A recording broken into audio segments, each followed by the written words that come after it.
የዳዋ ሰዓት አይደለም። እኔ ብዙም ዳዋ ለማውራት አልፈልግም። ድንገት ግን እዚህ ጋር አደራ ብዬ የምናገረው ድንገት አብዱረሂም እኔን የሚቀድመኝ ከሆነ እኔ ይሄ ሐሩም ሚዲያ የመከታተል የመጠበቅ ኃላፊነት አለብኝ። ድንገት ግን እኔ ደግሞ አብዱረሂም ደግሞ እኔ የምቀድመውና ደግሞ እኔ ቀድሜ ወደ አኺራ የሚሄድ ከሆነ ለአድማጮች አደራ ምለው ይሄ ሚዲያ እንደ አስቤዛችን ሚስታችን አለቀ ብላ እንደምንሰጠው ሁሉ ልንቆጣጠረው ይገባል፣ ልንጠብቀው ይገባል። ድንገት እዚህ ጋር ካላችሁት ወንድሞቼ እና እህቶቼ በላይ በደንብ ይሄ ሚዲያ አውቀዋለሁ። አብዱረሂም የኔ ነው አላለም፣ የኛ ነው ይሄ ሚዲያ። ይሄ ሚዲያ ይኸው የመጨረሻ ወሲያዬ ነው። አላህ በዱንያ ላይ በቃ ካለኝ አደራ ምላችሁ ይሄ ሚዲያ ጠብቁት። ቃላት ያጥረናል፣ ሌላ ጊዜ ፕሮግራም ላይ እናወራለን።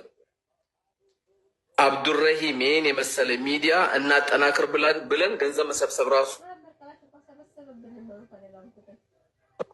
እየደወልን ምንድን ነው ልናሟላ የምንገባው የሚለው ብዙ ሰው እያዳመጠን ያለው በእያንዳንዱ ጉዳይ። ሐሩም ሚዲያ ወላሂ ከምንለው በላይ ነው። 9 ፕሮግራም አዲስ አበባ ላይ ካለ 9ኙም ላይ አሉ፣ 7 ካለ 7ቱም ላይ አሉ። ክፍለ ሀገር ከሆነ ክፍለ ሀገር አሉ። ግን ማንነታቸውና ውስጣቸውን ወላሂ አውቃቸዋለሁ። ከዚህ ፕሮግራም በኋላ ቀጥታ ለሚመለከተው አካል በመደወል ይሄ ሚዲያ የመጠበቅ ሱና ሳይሆን ወላሂ ፈርደል ዐይን ነው። አደራ እምላችሁ ይኸው እየተነጋገርን እየሰበሰበን ያለው አላህ በጀነትም ሰብሳቢ አላህ ያርግ። አንተ ወንድሜ እንደ ግመል ሻኛ ከፍ ካሉት ደግሞ ሰዎች የውመል ቂያማ እንዲያደርግ እመኛለሁ።